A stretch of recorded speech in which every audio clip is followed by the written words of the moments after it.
Lihat si Kila, terlalu ambisius, cibir Pito yang cahayanya bersinar paling terang saat itu.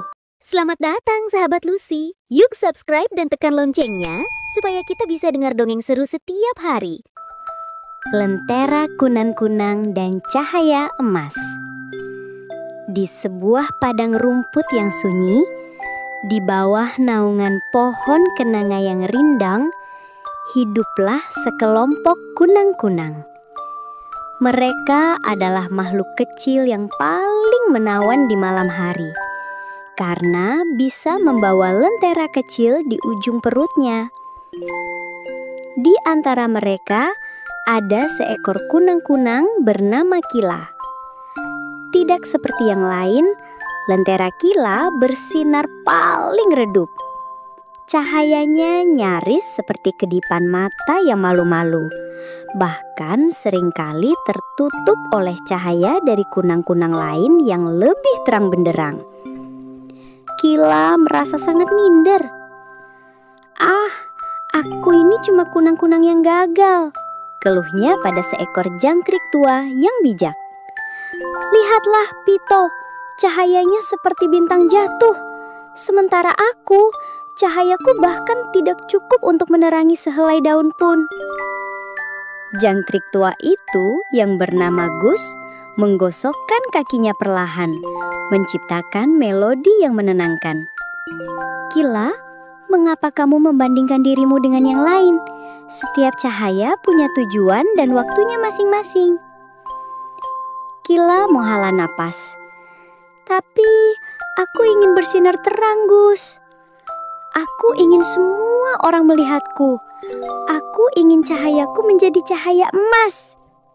Gus tersenyum. Ingin cahaya emas ya? Kalau begitu, pergilah ke ujung padang. Di sana ada air terjun perak. Konon, butiran airnya bisa membuat cahaya apapun menjadi emas. Tapi ingat satu hal, air itu sangat dingin dan kamu harus melaluinya dengan kesabaran. Tanpa pikir panjang, Kila terbang secepat mungkin menuju air terjun. Ia membayangkan dirinya kembali sebagai kunang-kunang yang paling gemerlap dan dihormati. Sesampainya di sana, Kila menerjang butiran air terjun. Brrrr, airnya seanak dingin, membuat cahaya Kila yang memang sudah redup menjadi semakin redup, bahkan hampir padam.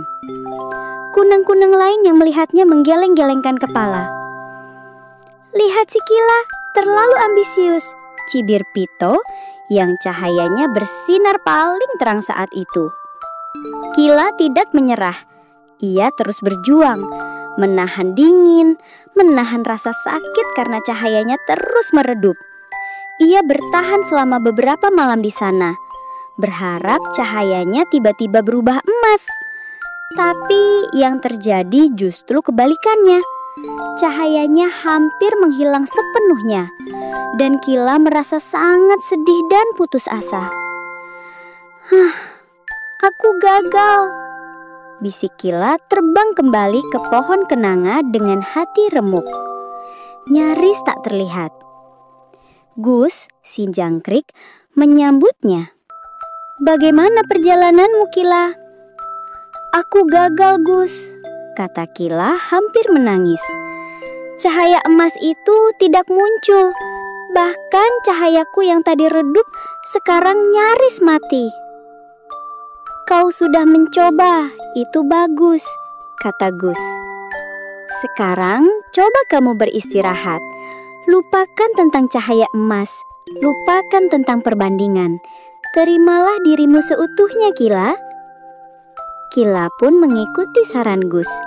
Ia berhenti terbang, berdiam diri di bunga kenanga, dan membiarkan tubuh kecilnya pulih.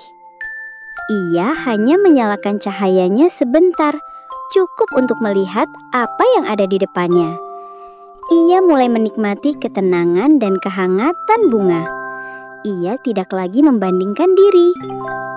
Beberapa malam kemudian, seekor kepik kecil sedang menangis ketakutan di bawah semak. Ia tersesat dan tidak bisa melihat jalan pulang karena malam itu sangat gelap. Kunang-kunang lain tidak bisa menolong karena cahaya mereka terlalu kuat dan menyilaukan mata Kepik yang sensitif. Tiba-tiba, Kepik itu melihat secercah sinar yang lembut dan hangat, tidak menyilaukan, namun cukup jelas untuk menuntunnya. Itu adalah Kila. Kila dengan cahayanya yang ia rawat dengan tenang, terbang perlahan, menuntun Kepik kecil itu melewati jalur rumput yang berkelok-kelok sampai ia kembali ke sarangnya. Saat Kepik itu melambaikan tangan dengan riang, Kila merasakan sesuatu. Cahayanya yang ia pikir mati kini memancarkan kehangatan yang luar biasa. Dan yang paling mengejutkan, di tengah kelembutan itu muncul titik-titik kuning keemasan yang indah. Gus yang memperhatikan dari jauh berbisik, "Cahaya emas itu bukan didapat dari air terjun yang dingin, Kila.